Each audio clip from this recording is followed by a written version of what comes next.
श्रावणी मेले में आस्था के अनगिनत रंग देखने को मिलते हैं। कोई नंगे पांव सैकड़ों किलोमीटर की यात्रा करता है तो कोई दंडवत देते हुए बाबा बैद्यनाथ के दरबार तक पहुंचता है। लेकिन मुंगेर के कच्ची कांवरिया पथ पर इस बार एक ऐसी तस्वीर सामने आई है जिसने हर किसी का दिल जीत लिया है। यहाँ एक पिता अपनी महज 2 माह की बेटी को खूबसूरत से सजी डोली में बैठाकर दंडवत यात्रा करते हुए देवघर जा रहे हैं। उनकी यह अनोखी भक्ति और बेटी की प्रति प्रेम लोगों के आकर्षण का केंद्र बनी हुई है। मुजफ्फरपुर के रहने वाले मिथिलेश कुमार बताते हैं कि पिछले वर्ष वह अपने भाई की बेटी और परिवार के साथ बाबा बैद्यनाथ के दर्शन के लिए देवघर गए थे।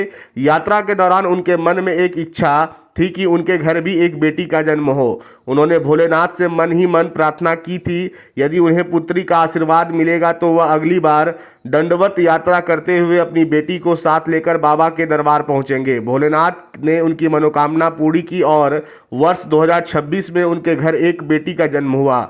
मिथिलेश पहले से एक पुत्र के पिता हैं, लेकिन उनका कहना था कि बेटी के बिना परिवार अधूरा लगता था। उनका मानना है कि बेटी ईश्वर का सबसे बड़ा आशीर्वाद है और कन्यादान जैसे पुण्य भी बेटी के बिना संभव नहीं है। इसी संकल्प को पूरा करने के लिए वह अपनी 2 माह की बेटी को डोली में बैठाकर दंडवत यात्रा करते आ रहे हैं। वहीं सबसे खास बात यह है कि बच्ची की सुविधा का पूरा ध्यान रखा गया है। डोली में पंखा, लाइट, सोलर ऊर्जा से चलने वाली व्यवस्था और अन्य जरूरी सुविधाएं लगाई गई है ताकि यात्रा के दौरान बच्ची को गर्मी या किसी तरह की परेशानी ना हो। यही वजह है कि जैसे ही डोली कच्ची कांवरिया पथ से गुजरती है वहीं श्रद्धालुओं के भीड़ इसे देखने के लिए रुक जाते हैं।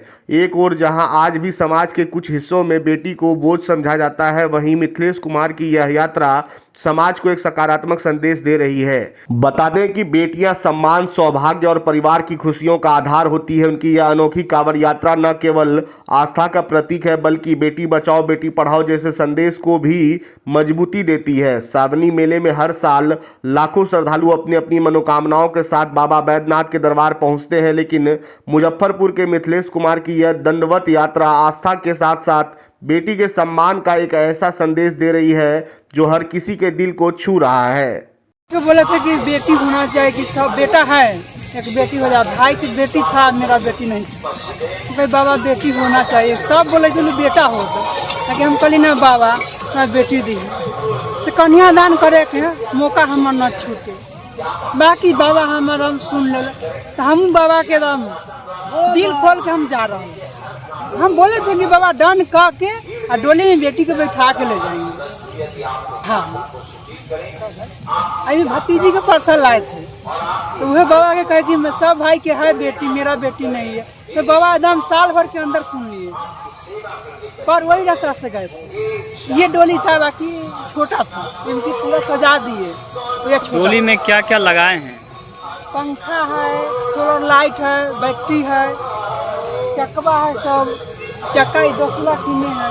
ये 2 चक्का 1200 के है, वो 900 के पिछला, सब मिला के में 10 रुपया खर्चा हुआ। कब जल उठाए थे? 30 तारीख। कब तक बाबा दरबार पहुंच जाएंगे? बाबा के हाथ में है, तो मेरा हाथ में है कि कभी वर्षा हो सकता है, कभी धूप हो सकता है। जैसे आप लेके बच्चे को चल रहे हैं, नवजात शिशु हैं, तो बारिश और धूप में कैसे रखते हैं? बारिश पन्नी है, पन्नी से झाँप लेते हैं, पन्नी कीन के रखे हुए हैं। पंखा लग रहा है तो उसका गर्मी ही नहीं बढ़ता, झाँप देंगे तो गर्मियों नहीं बढ़ेगा। तो सब व्यवस्था साथ मिलाए हैं कि बच्चा है। कितने बच्चे हैं आपको? 2। कितने वर्ष के बाद बेटी हुई? 3 साल के बाद। 23 में बेटा हुआ, 26 में बेटी हुआ। कौन कौन जा रहे हैं बाबा के दरबार? बेटा है, बेटी है, दोनों प्राणी। क्या नाम हुआ आपका? मिथिलेश कुमार। कहाँ घर हुआ? मुजफ्फरपुर।